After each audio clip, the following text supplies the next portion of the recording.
Hi there folks, Dr. Dan from DocTalk. Thanks for joining us today. It's going to be a good show. We're going to talk about beta-agonists, and it's something that has grabbed the headlines for the beef industry for the last several months, and it's something that we need to have a frank discussion about so that we understand the reason why we need to keep these types of technology and we need to push the envelope forward on providing a safe, wholesome beef product. Stay tuned.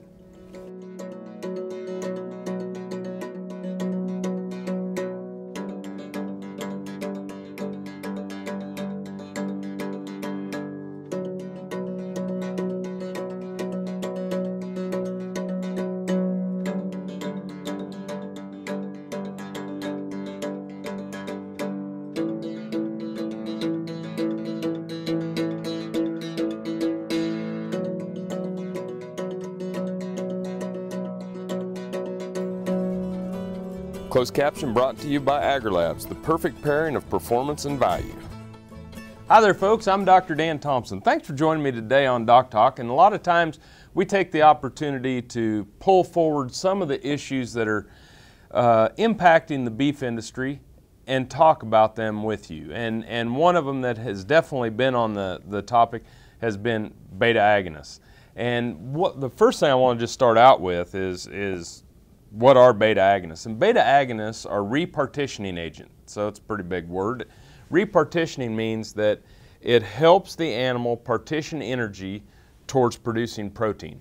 So when we think about technologies that are metabolic modifiers or growth promoters within the beef industry, some of the things that we utilize are steroid implants and beta-agonists. And we have used bovine growth hormone or bovine somatotropin, BST, in dairy production. And all of these types of technologies go through an FDA approval process.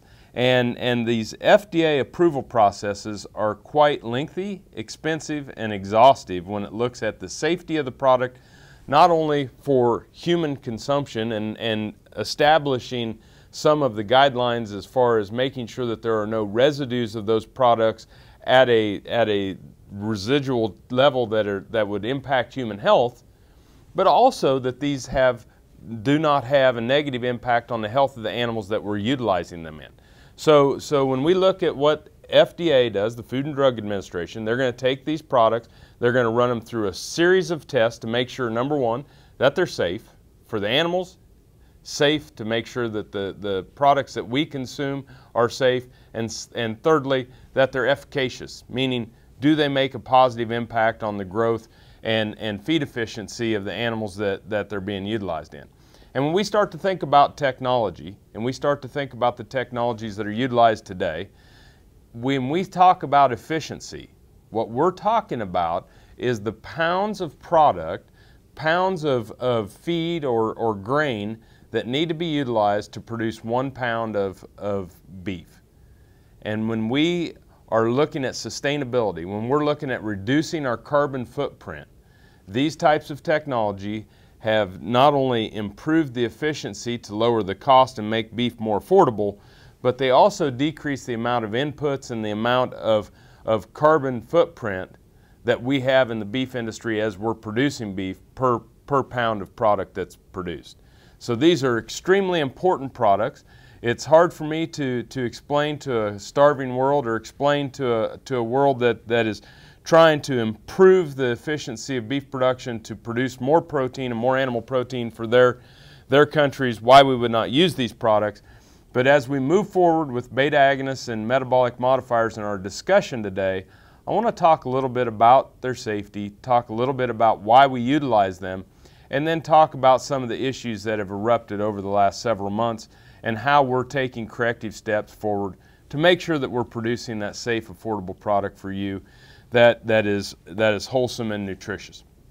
So, to set the timetable, we're going to go back and talk a little bit about some of the issues we've seen in the beef industry, talk about the utilization of the beta-agonists, and then when we come back, we're going to talk about some things we can do this summer to prevent and make sure that we don't have fatigue calf syndrome. You're watching DocTalk. I'm glad that you joined us. I hope you enjoy the show.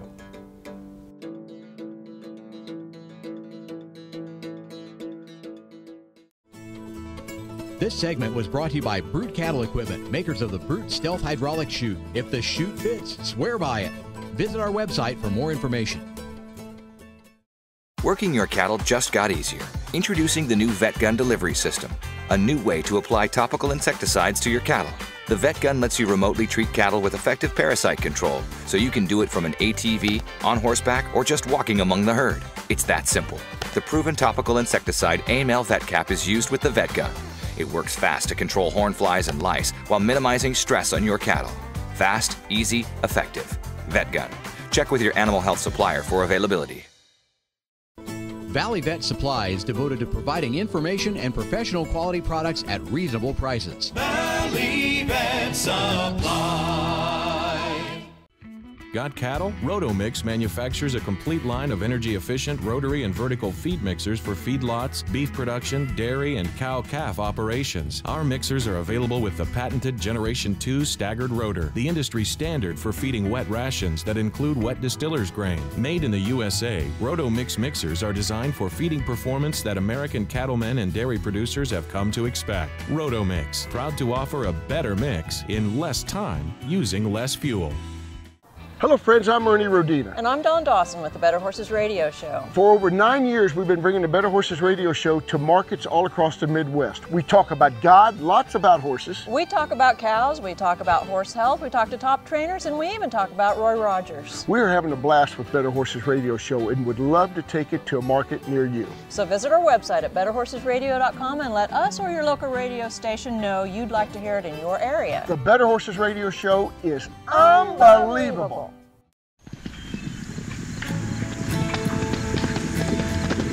You know, I think people are just kind of born with a passion. I wouldn't be where I am today without that horse. Oh, I'm not passionate about horses. That's just something that's in here. I can't explain it. Some people go to a job every day. I just go do what I love to do. That's all I know is horse. The bottom line, we're for the horse. It's whatever we can do to make life better for the horse, wherever they are, whatever they do. They're just magic, that's all. They got me. If we always do what's right for the horse, we will never go wrong.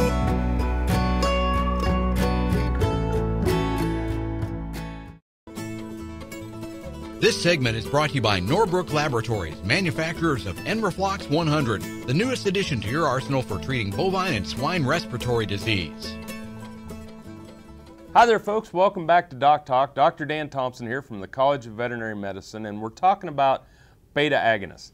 And beta-agonists are a hormone that are used in the last 30 days of the feeding period, and they've been around for quite a while. We've been utilizing them in the swine industry for 15 to 20 years in the form of ractopamine, or the product name is Paline.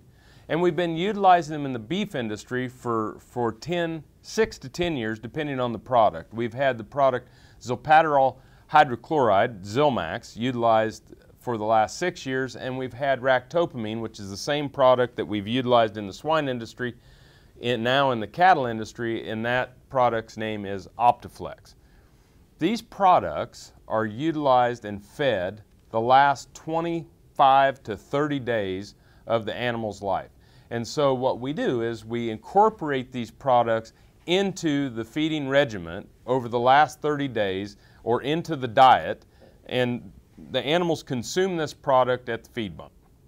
Once these animals consume these hormones or feed additives, the product works within the body to right directly on the muscle cells to increase the size of the muscle cells and increase the amount of protein that is stored within muscle cells in these animals, increasing the amount of beef that's produced while decreasing the amount of fat that we see within the carcass. So when it looks at sheer amount of product being produced at 25 to 30 pounds of beef on a 1,500 pound animal, that's quite a bit of increase as far as the amount and improvement in feed efficiency. Now, the other thing that we do is we make this product leaner, which when we look at quality grade, whether it's a prime steak versus a choice steak, that will decrease the quality grade a little bit. But we have learned how to manage around those facts and issues within the industry. When we think about beta-agonists, and really the big hubbub about beta-agonists has recently come up because of what we've been seeing with the fatigue cattle syndrome. And basically, fatigue cattle syndrome is a problem at the packing plant where these animals have slower moving, or they look like they're tied up. And basically, when we look at all the different things that have occurred, we see the fatigue cattle syndrome problem occurring more in the summer, where we have heat stress and things to that nature. We see it in animals that are large. We see it at the time of slaughter. And we're seeing it at the point in time. There really isn't a breed predilection. There really isn't a steer versus heifer predilection, but summertime large animals coming into the packing plants. And some of the things we're going to discuss today are things that we can do to alleviate these issues that are occurring so that we can maintain the problem, maintain that we keep this type of technology current and being able to use it within the beef industry. Beta-agonists in general have been proven to be safe. Beta-agonists in general have been proven to be safe for the animals that they're used in. So when we start to think about how we're going to use these products in animals that we keep increasing the outweight or the slaughter weight in, we're going to have to start to think about some of the animal husbandry practices that we do in the 30 days leading up to before slaughter, and some of the things that we're going to have to do at the point in time of slaughter. You're watching Doc Talk. More after the break. It's a big topic, and I don't know if we can get it all in, but we're going to do our very best. This Meet the Veterinarian is brought to you by Merck Animal Health, the science of healthier animals. Dr. Dan Gale and his wife Rachel own and operate the Canton Veterinary Clinic in Canton, Missouri, where he works with large animal clients, primarily stocker and cow-calf beef operations. Dr. Gale is a partner in Professional Beef Services, an organization that provides information to the beef industry and also writes a blog on AgWeb.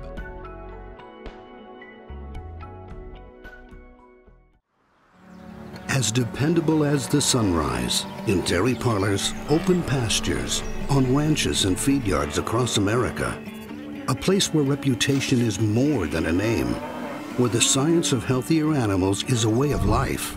It's the responsibility that drives who we are and what we do. Every decision, every day. It's your livelihood and our responsibility.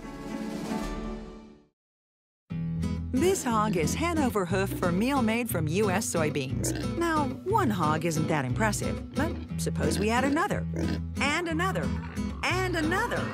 Before long, you've got billions of hungry customers around the world all clamoring for the same thing. Our soybeans. Learn more about the billion-dollar appetite of animal agriculture at BeyondTheElevator.com. Brought to you by America's soybean farmers and their checkoff. The Kansas State University College of Veterinary Medicine is a leader in food animal research and education. Our researchers are constantly expanding the knowledge of animal health and food safety. Through the Veterinary Health Center and the Kansas State Veterinary Diagnostic Lab, we provide practical services for animal producers. Home of the Beef Cattle Institute, the college is committed to animal welfare training and research. The Kansas State University College of Veterinary Medicine, knowledge and service for the future of animal production. Beef producers need a practical choice when antibiotic therapy is required. More than ever, they are reaching for non-prescription Noromycin 300LA from Norbrook. Specially formulated to produce sustained antibiotic blood levels up to 4 days in cattle, Noromycin 300LA delivers economic, broad-spectrum disease management for pneumonia, shipping fever, pink eye, wound infections, and foot rot. See for yourself why Norbrook's Noromycin 300LA is the practical choice for your herd. TrueTest Group, weighing systems, electronic identification, EID, electric fencing, and dairy automation systems help farmers and ranchers around the world manage the performance of their livestock for ultimate profitability.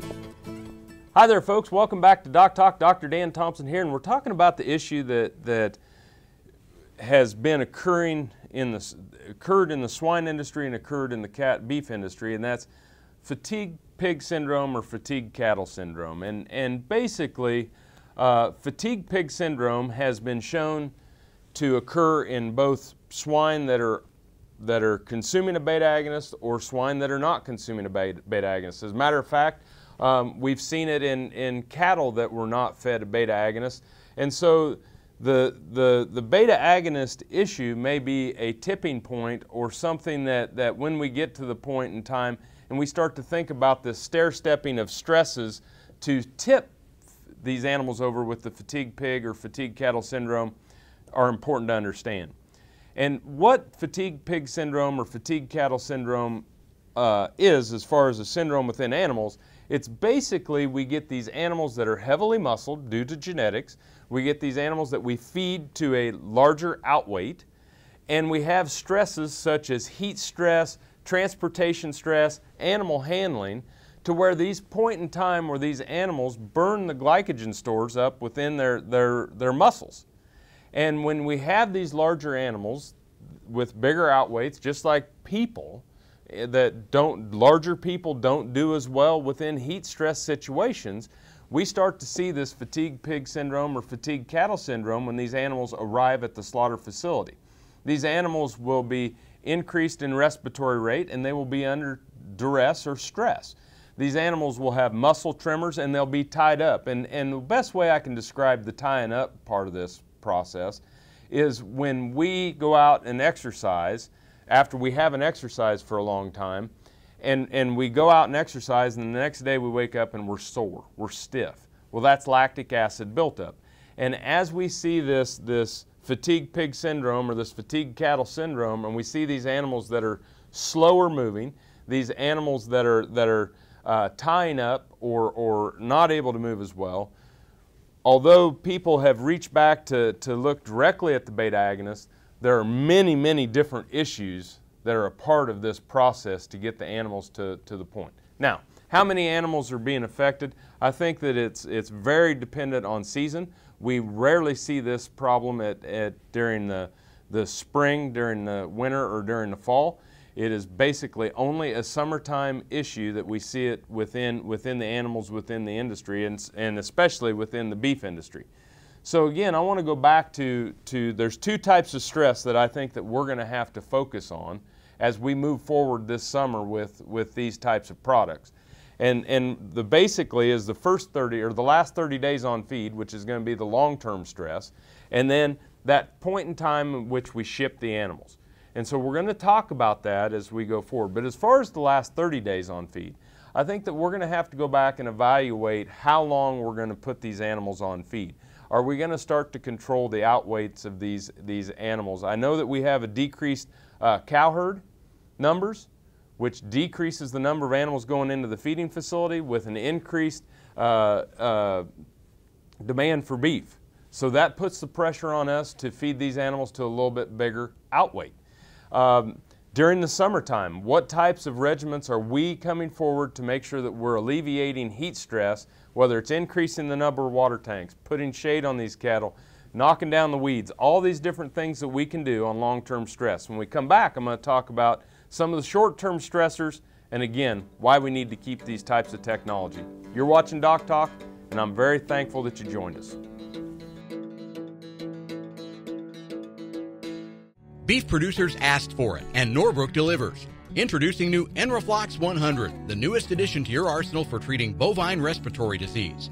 Enroflox 100 is an FDA-approved, ready-to-use injectable antimicrobial solution to treat BRD associated with Mannheimia hemolytica, Pasteurella multocida, and Histophilus somni in beef and non-lactating dairy cattle. Administered SQ as a multiple-day therapy. Consult with your veterinarian today about Enroflox 100, the new choice.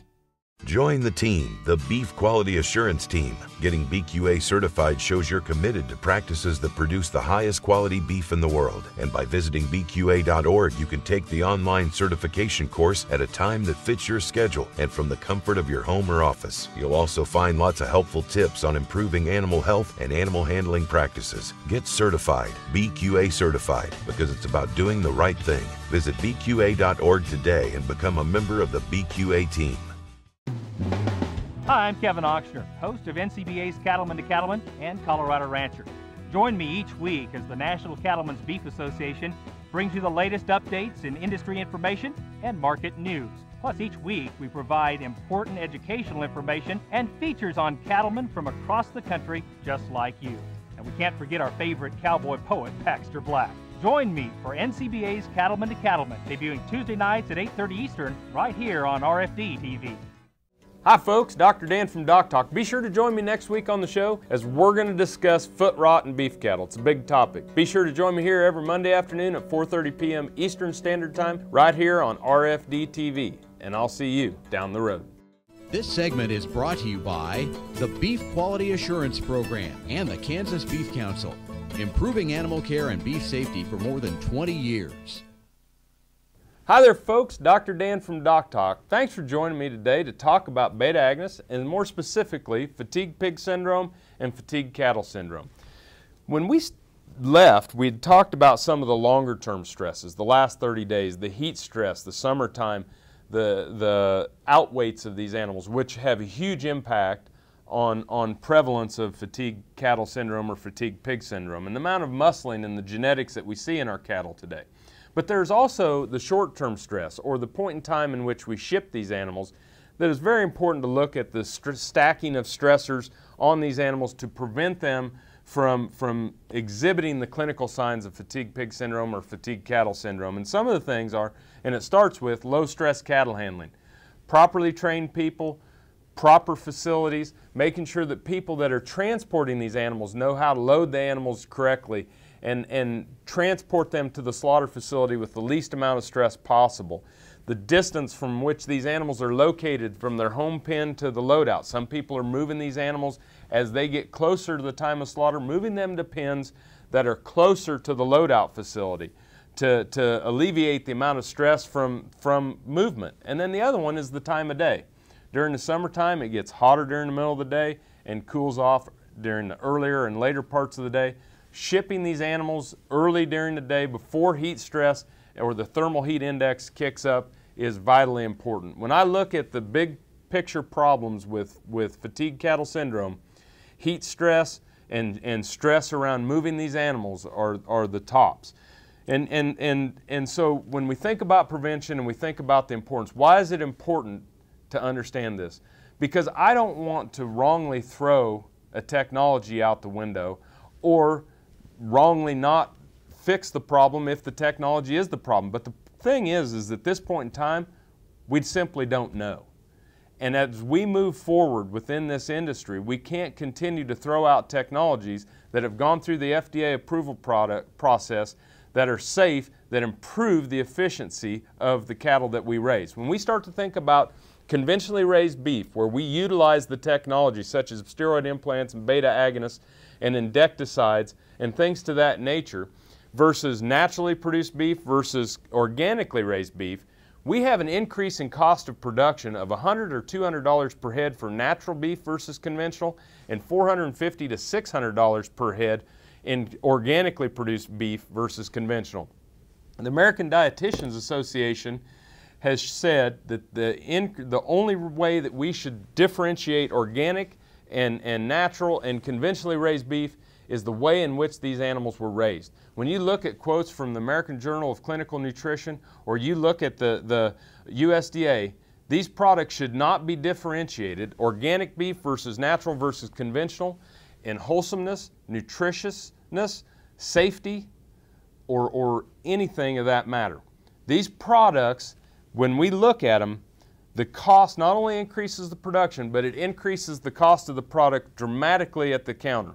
I don't have a problem if people want to eat natural and organic products. That's great, and I'm not against those types of beef production systems.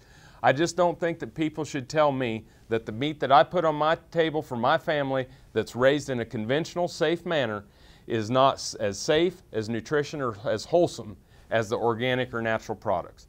Hey, thanks for watching Doc Talk today. I sure hope you enjoyed the show. Remember, if you want to find us on the web, you can find us at www.doctalktv.com.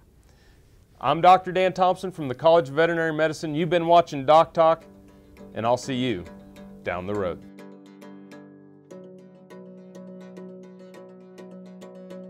Closed caption brought to you by AgriLabs, the perfect pairing of performance and value. For more information about this program or previous programs,